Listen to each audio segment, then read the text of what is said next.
သေရင်ငိုရမှာခန္ဓာရင်ရှိအောင်ဘာမှထိထိရောက်ရောက်ပြင်ဆင်မထားဘူးဆိုတာထင်ရှားတယ်နော်မပြောပလောက်တဲ့ပျက်စီးခြင်းကိုတောင်ငိုကြွေးခြင်းနဲ့တုံ့ပြန်နေတတ်တဲ့လူတစ်ယောက်ဟာအလုံးစုံပျက်စီးခြင်းလို့ဆိုတဲ့သေခြင်းတရားနဲ့တွေ့လာတဲ့အချိန်မှာဘလို့လုပ်ပြီးတော့သူတည်တည်ငြိမ်ငြိမ်ရှိနိုင်မှာတော့နော်ဟိုနေ့ကဒကမာကြီးတယောက်ကပြောတယ်တပည့်တော်သေမှာမကြောက်ပါဘူးတဲ့စင်းစင်းသားသားပြောပါဒကမာကြီးရဲ့လို့ဒကမာကြီးကသေခြင်းနဲ့နှစ်ဖူးတွေ့တူတွေမတွေ့ဘူးသေးလို့နေမှာပါလို့ဟုတ်လားတချို့ကထင်နေကြတာလေကိုကိုမကြောက်တော့ဘူးလို့ထင်နေကြတာအများစုကတော့ကြောက်ပါတယ်မြတ်စွာဘုရားလည်းဟောထားတာပဲတပ်ပေဘာယန္တိမစ္ဆုနောတပ်ပေဆိုတဲ့စကားလုံးနဲ့တော့ဟောတာနော်တတ္တဝါအလုံးစုံဟာဗါတဲ့တော့သေခြင်းကိုကြောက်တယ်တဲ့ဟုတ်လားတကယ်နှစ်ဖူးတွေ့တူတွေတွေ့ပြီဆိုရင်တော့အများစုကကြောက်ကြတာပဲကာမပေါ်မှာမမုန်းမှုမကင်းတဲ့လူဘဝပေါ်မှာမမုန်းမှုမကင်းတဲ့လူ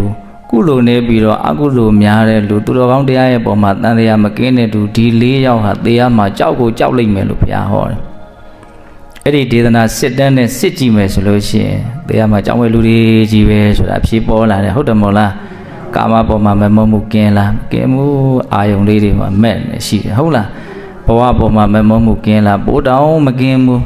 ဟုတ်လားဒီနှစ်ချက်နဲ့ကိုပဲသေရမှာကြောက်လိမ့်မယ်ဆိုတာထင်ရှားတယ်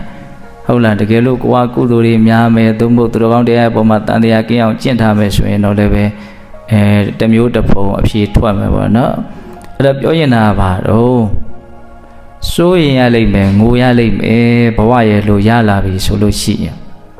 စိုးရင်စရာတွေတွေးလို့စိုးရင်ရပြီငိုစရာတွေတွေးလို့ငိုရပြီဆိုရင်ဒါဘယ်သူကြောင့်ဘဝကြောင့်ဘာကြောင့်ညကြောင့်ဆိုတဲ့အမြင်ထက်အော်ငါလူဘဝကြီးရလာလို့ကိုစိုးရင်ရတာပါလားငိုရတာပါလားလို့အမှန်ကိုလေးလေးနက်နက်မြင်စေခြင်းလို့ဒီအကြောင်းအရာလေးတွေကိုပြောပြတာနော်တောကပရိဒေဝပြီးတော့ပါတယ်တော့ဒုက္ခဒေါမနတဥပါယတာနော်ဒုက္ခဆိုတာကိုယ်ဆင်းရဲတာဒေါမနတဆိုတာစိတ်ဆင်းရဲတာဥပါယတာဆိုတာပြင်းစွာပင်ပန်းတာ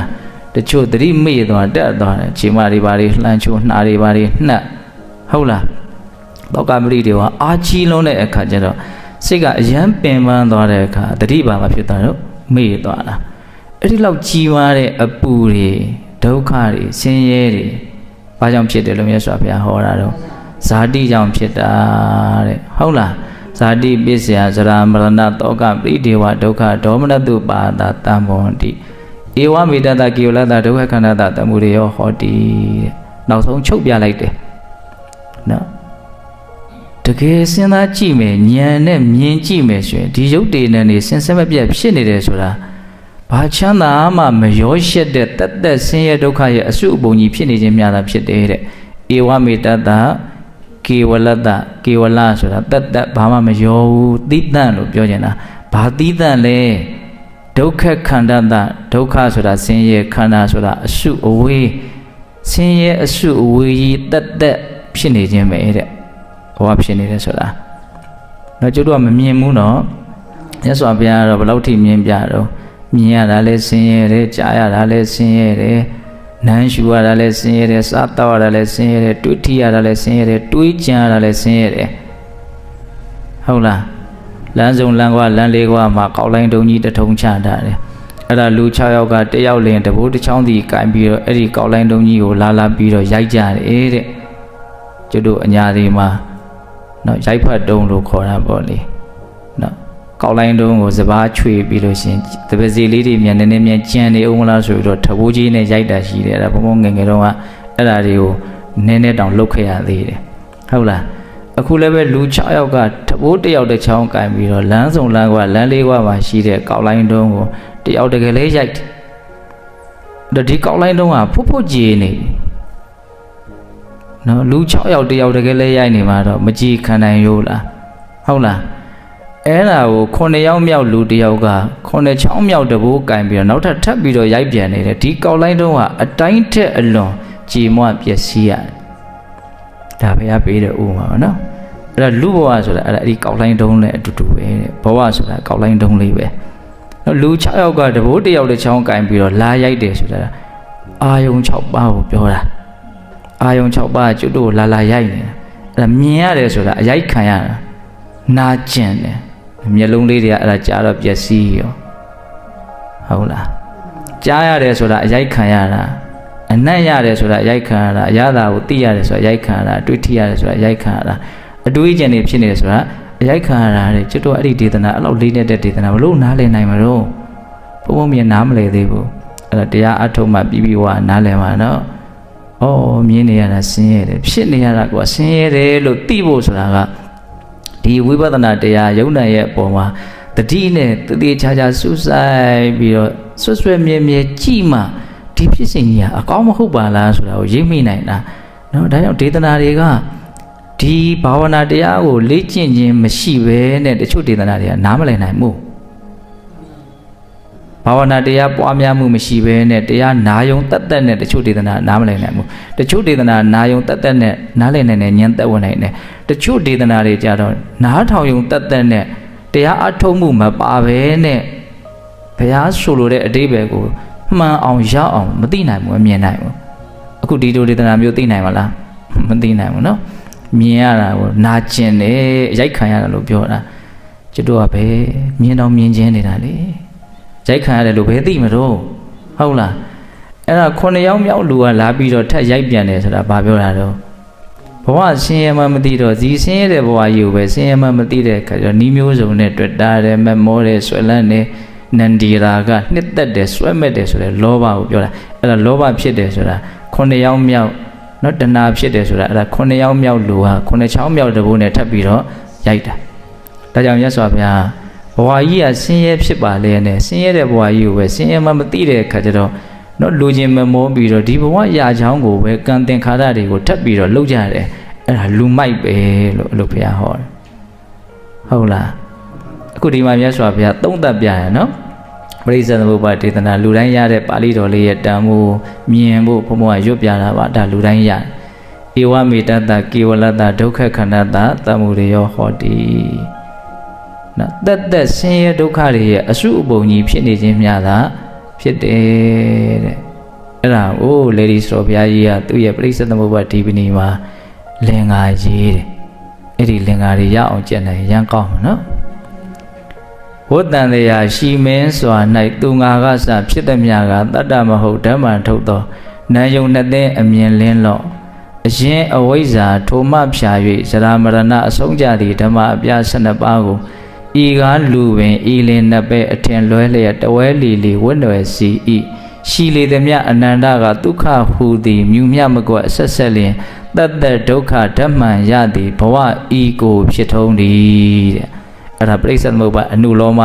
ဒေသနာနောက်ဆုံးအပိုက်ကလေးဧဝမေတ္တကေဝလတ္တဒုက္ခခန္ဓတသမုဒယဟောတိဆိုတဲ့ပါဠိချောင်းလေးကိုဆိုလိုကြီးကအဲ့ဒါပရိစ္ဆေသမုပ္ပါကိုအနှစ်ချုပ်ပြီးတော့နောက်ဆုံးဏိကုံးချုပ်အဲ့ဒီဟာလေးကိုရေးတာအရန်ကောင်းတယ်ဘုံဘအဲ့ဒါလေးကြိုက်လို့ကလေးတုံးအစားကြက်တာဆိုစွဲနေတာပေါ့လေကျန်တဲ့လင်္ကာလေးတွေတော့မေ့တယ်သူ့ကိုတော့မမေ့ဘူးဘယ်ချင်းရွတ်လိုက်ရတယ်နော်ပြန်ရွတ်ပြမယ်နော်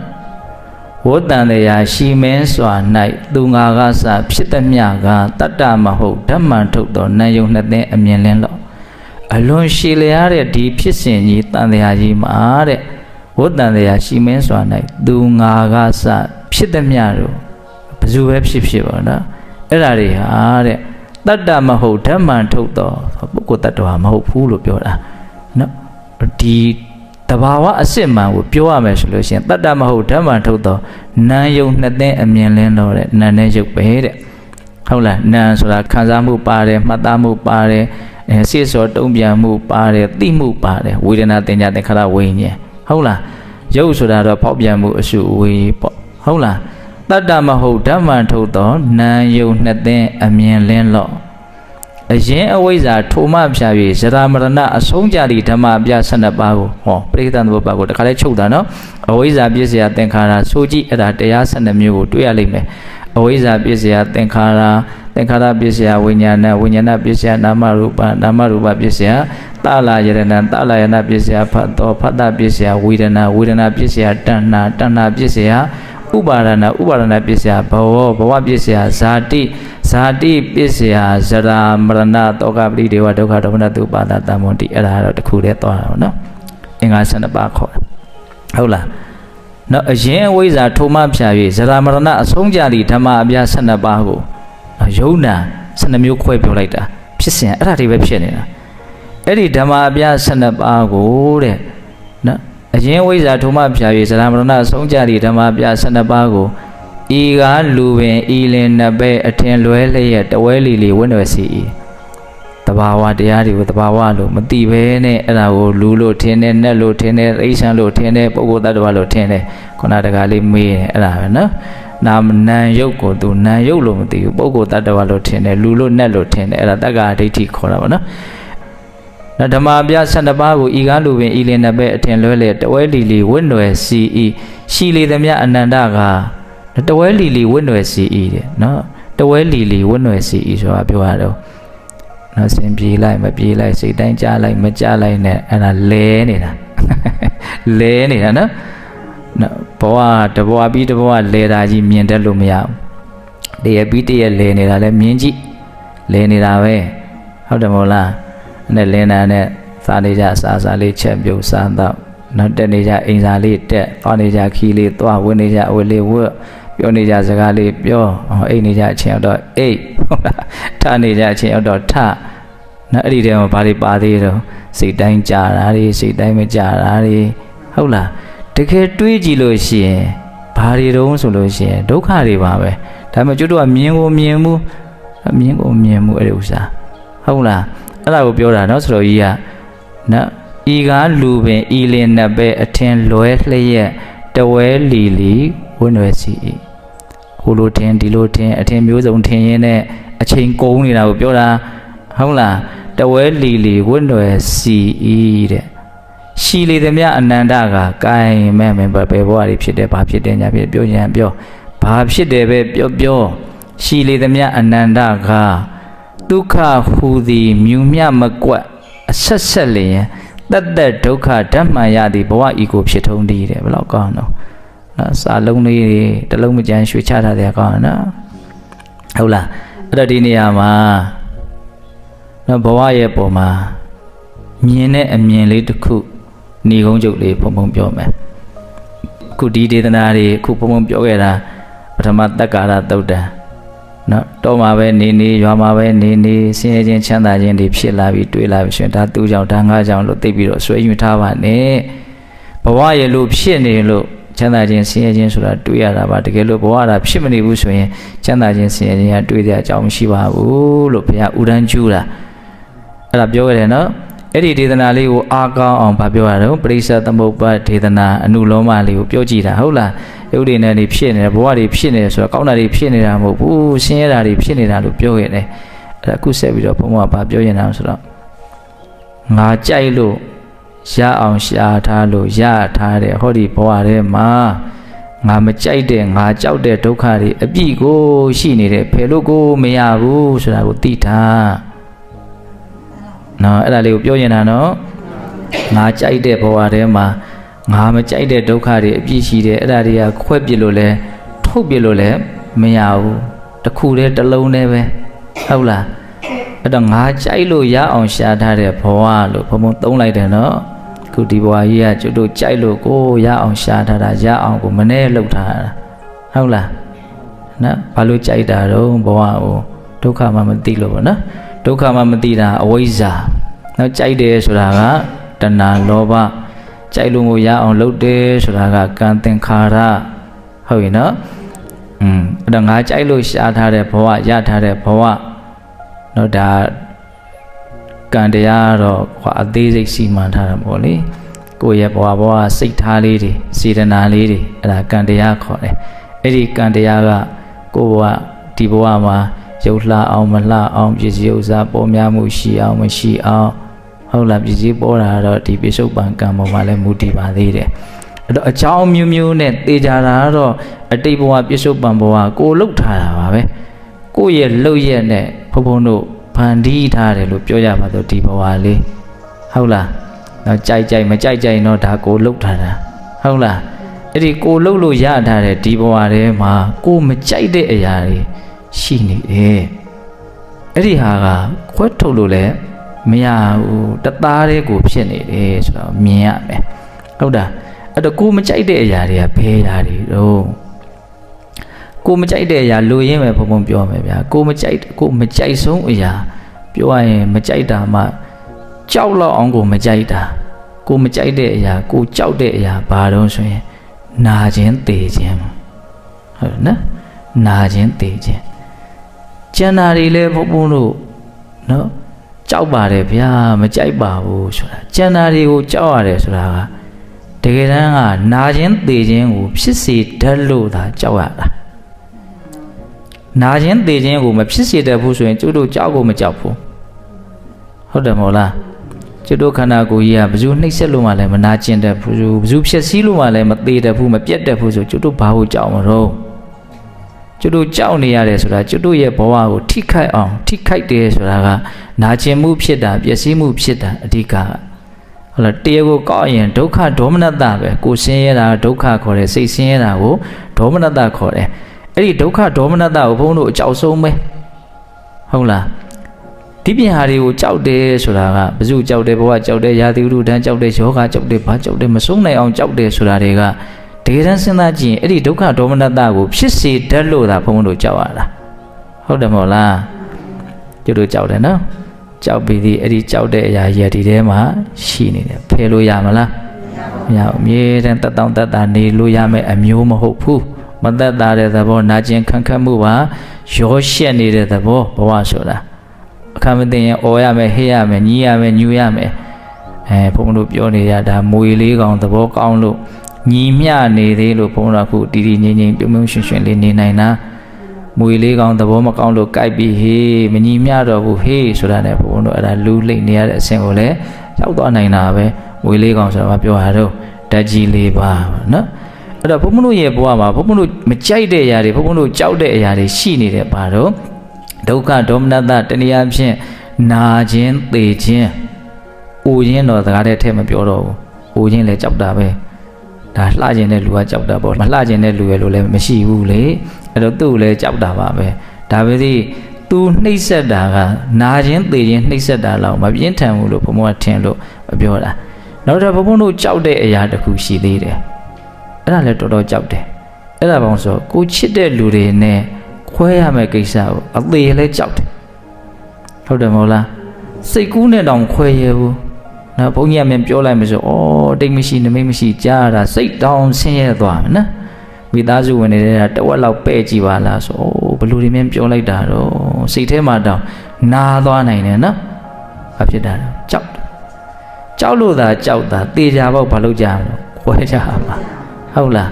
သူကကိုယ်ခွဲသွားတာကြိုက်သလားမကြိုက်ဘူးเนาะမကြိုက်ဘူးဆိုရင်သူကကိုကသူ့ခွဲဖို့ပဲရှိအဲ့ဒါပိုးတောင်မကြိုက်เสียကောင်းသေးတယ်ဟုတ်လားတချို့ကပြောကြသေးတယ်နင်ငါအရင်မသေးပါနဲ့ငါပဲနဲ့အရင်သေးခြင်းနဲ့တကယ်သေးမှမသိသေးလို့ပြောရတယ်တူတယ်လို့ဘုံဘုံဆိုအဲ့လိုပဲထင်တယ်နော်ဟုတ်လားဘယ်ဟာမှမသက်သာလားနော်ဘဝတကယ်တမ်းကအမှန်တရားကြီးကအဲ့တိုင်ပဲသူကဟုတ်လားအဲ့ဒါကိုဘုံဘုံတို့ကမစဉ်းစားတဲ့အခါကျတော့ဘဝအပေါ်မှာမက်တာပေါ့နော်တော့ဒါကိုစဉ်းစားခြင်းဟာသူကဘုံဘုံကတော့အကျိုးရလဒ်နှစ်ခုကိုမျှော်ကိုးပြီးတော့ပြောတာပါဒီငါကြိုက်တဲ့ဘဝထဲမှာငါကြောက်တဲ့ဒုက္ခတွေရှိနေတယ်လို့စဉ်းစားခြင်းဟာအကျိုးရလဒ်နှစ်ခုကိုထွက်စေလိမ့်မယ်လို့ဘုံဘုံကမြင်တယ်နံပါတ်1အကျိုးရလဒ်ကဘာတော့ဆိုတော့ဒီဒုက္ခတွေနဲ့တကယ်တွေ့လာရင်ခန္ဓာကြီးပိုးရှိမယ်ကိုငကိုရဲဆာနားလေထားလို့ဟုတ်လားဘုံတို့ရဲ့စိတ်ကိုဒါနဲ့အမြဲတမ်းတွေ့ထိပေးကျွမ်းကျင်အောင်လုပ်ထားရင်းနှီးအောင်လုပ်ထားဒီစိမ့်မျက်နှာကိုစိတ်သိကြည့်ဟုတ်လားနော်နာခြင်းသေခြင်းရဲ့မျက်နှာကိုပြောတာနော်စိတ်သိကြည့်ရင်းနှီးအောင်လုပ်ထားအဲ့ဒါဆိုသူနဲ့တွေ့လို့ရှင်ဘုံတော့တိတ်အထိတ်တလန့်ကြီးမဖြစ်တော့ဘူးအထူးဆန်းကြီးမဖြစ်တော့ဟုတ်တယ်မဟုတ်လားနောက်မှရင်ကျုပ်တို့ကဟဲ့ငါမှဖြစ်ရလေခြင်းသူမှဖြစ်ရလေခြင်းတော့ဖြစ်လာပြီဆိုရင်အံ့ဩသွားတယ်ထိတ်လန့်သွားတယ်အံ့ဩစရာထိတ်လန့်စရာမှမဟုတ်တာဘာလို့ဒီစိတ်ကဒီရိုးရှင်းတဲ့ကိစ္စဖြစ်ကိုဖြစ်မဲ့ကိစ္စကြီးကိုဖြစ်လာတဲ့အခါမှာအံ့ဩသွားတဲ့တုန်းထိတ်လန့်သွားတော့ဆိုသေကြတယ်သူဒါနဲ့တခါမှကိုသူတွေ့ထိဆက်ဆံမှုမလုပ်ခဲ့ဘူးဘုရားအမြဲတမ်းသူ့ကိုစဉ်းစားလို့ပြောတာနော်ပင်စီမာနိဘိက္ခဝေဌာနာနိအဘိနံပစ္စဝခိတဗံအဋ္ဌိယဝပုရိသေနဝဂါထေနဝပပ္ပစီတေနဝလူပဲဖြစ်ဖြစ်ရှင်ဟန်ပဲဖြစ်ဖြစ်ယောက်ျားပဲဖြစ်ဖြစ်မိန်းမပဲဖြစ်ဖြစ်ဘဝရဲ့အမှန်တရားကြီး၅မျိုးကို အမြဲတမ်းစဉ်းစားမယ်ဆင်ခြင်ရမယ်အဘိနံဆိုတဲ့စကားလုံးနဲ့တောင်ခေါ်တယ်နော်ဘာတော့အဲ့ဒီအမှန်တရားရင်၅မျိုးအိုနာသေးကွဲကံနဲ့တွဲအမြဲနေတိုင်းရှုနေတိုင်းကိုစိတ်နဲ့စဉ်းစားနေသူ့ကိုခစိမ့်သိမ့်ကြီးလုံးမထားနဲ့လို့ပြောတာ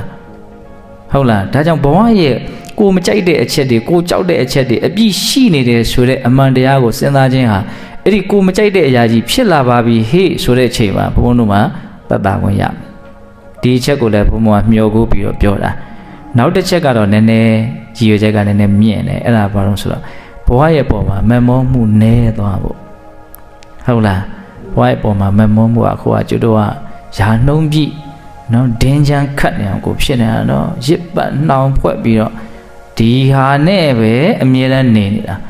နော်ရေအမြဲတမ်းစီးဆင်းနေတယ်လို့အာတဝရေလောဘရေဟာအမြဲတမ်းစီးဆင်းနေစီးဆင်းမှာဘဝရဲ့ဒုက္ခသဘောကိုသိမှမသိတာမသိဆိုသိအောင်လည်းမလုပ်ဘူး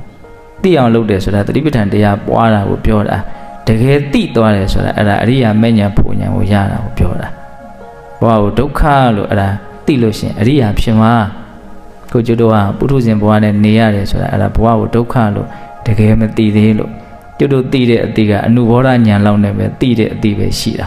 ပฏิဝေဒထွန်းဖောက်ပြီးတော့သိသွားပြီဘယ်သူမှသူ့ကိုပြောင်းလဲသွားအောင်လုပ်လို့မရတော့ဘူးသူတကယ်မြင်သွားပြီတကယ်သိသွားပြီဆိုမှတော့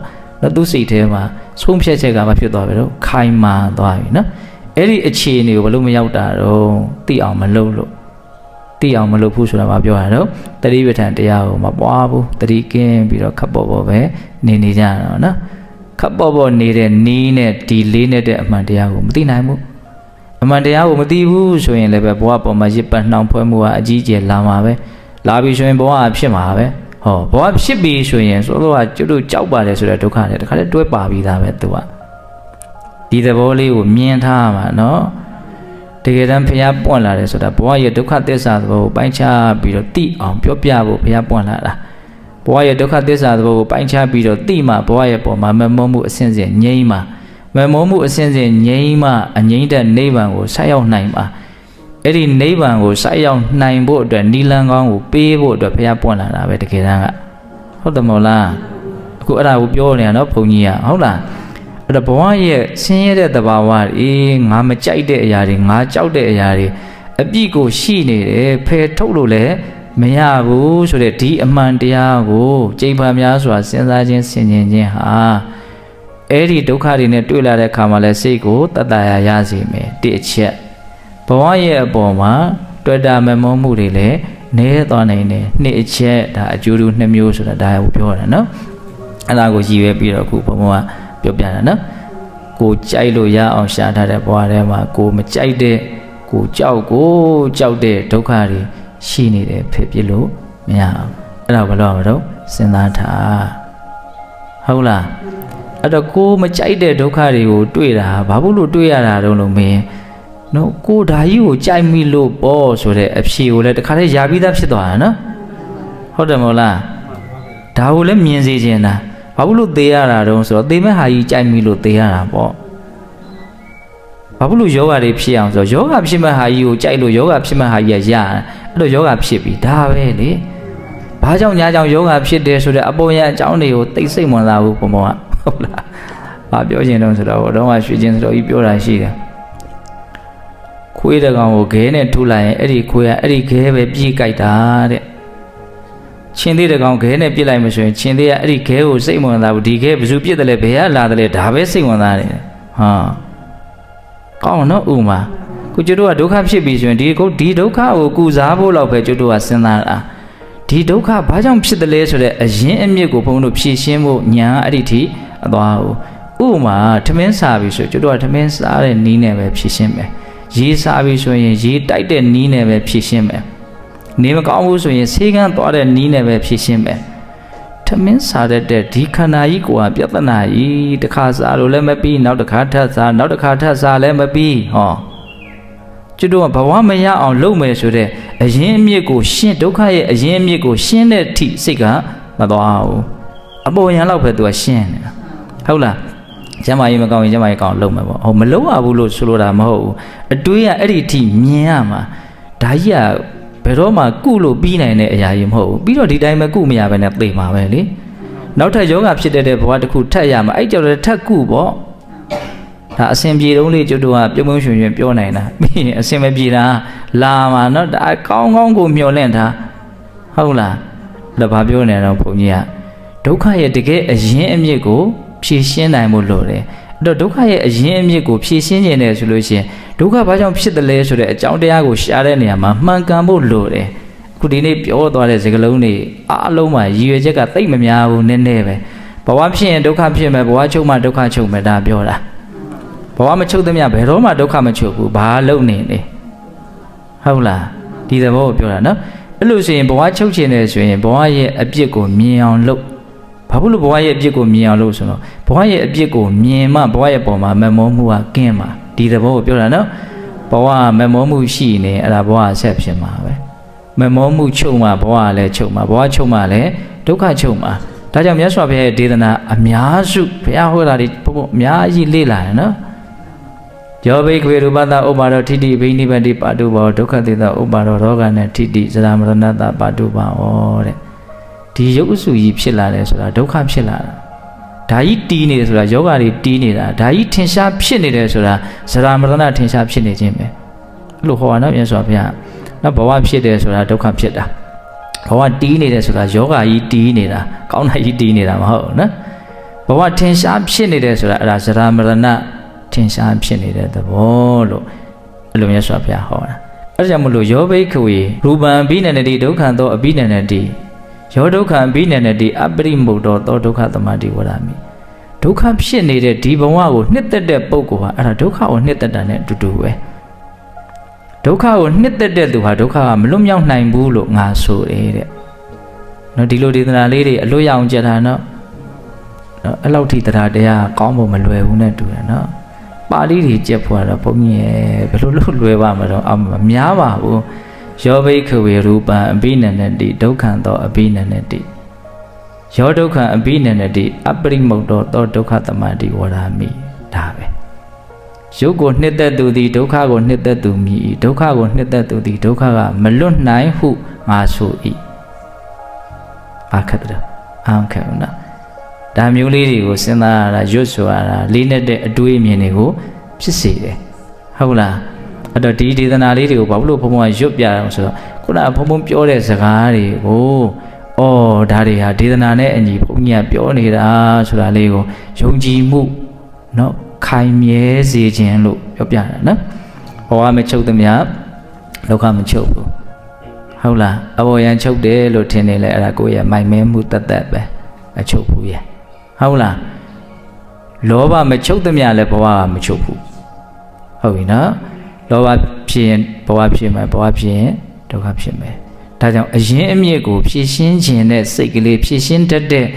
ဉာဏ်ကလေးဒါလေးတွေပေါ်ပေါက်စေဖို့အတွက်ဒါအလေးနဲ့ထားပြီးတော့ဘုံဘုံကပြောပြတာနော်တော်တော်များသွားပြီတရားနော်မိနစ်40ကျော်သွားပြီဟုတ်လားအဲ့တော့တစ်လုံးနဲ့မရဘူးနော်ဘဝဖြစ်ရင်ဒုက္ခဖြစ်မယ်ဘဝချုပ်မှဒုက္ခချုပ်မယ်လောဘဖြစ်ရင်လည်းဘဝဆက်ဖြစ်မယ်လောဘချုပ်မှလည်းဘဝချုပ်မယ်အဲ့တော့လောဘမဖြစ်အောင်ဒုက္ခသဘောအမှန်ကိုသိအောင်ကြိုးစားရမယ်နောက်ဒုက္ခသဘောအမှန်ကိုသိဖို့နိလန်းကဘာလဲလို့မေးရင်မဟာသတိပဋ္ဌာန်သုတ်တံမှာဟောထားတဲ့နိလန်းဟာဒုက္ခကိုဒုက္ခမှန်သိဖို့အတွက်ကြိုးစားအထောက်ရမယ်နိလန်းမယ်ဒါကြောင့်ကိုဘာတွေဖြစ်နေတယ်လဲဆိုတာကိုအမှန်သိအောင်ကြိုးစားအထောက်တဲ့သတိပဋ္ဌာန်လုပ်ငန်းကိုလုပ်ကြရမယ်ပေါ့နော်အမာရိဏတမ္မာဒိဋ္ဌာဆိုတာလည်းအဲ့ဒီအဓိပ္ပာယ်ပဲဟုတ်လားဒါကြောင့်သတိတရားလက်ကင်ထားပြီးတော့ဘဝရဲ့ဆင်းရဲတဲ့သဘာဝကိုသိအောင်မြင်အောင်ကြိုးစားနိုင်ကြတဲ့သူတော်ကောင်းတွေဖြစ်ကြပါစေလို့ဘုန်းတော်ဆန္ဒပြုပြီးတော့ဒီနေ့ပြုကြရတဲ့ကုသိုလ်ကောင်းမှုအစွစုတို့ရဲ့စွမ်းတတ္တိကြောင့်ဘုရားတပည့်တော်တို့ဒီမဲ့ညာပုညမျက်နှိပ်ပံကိုလင်းမြန်ထုတ်ချောက်မျက်မှောက်ပြုရစေကုန်သောဟုပတ္တနာအောင်စုပြုကြကုန်ရာတည်း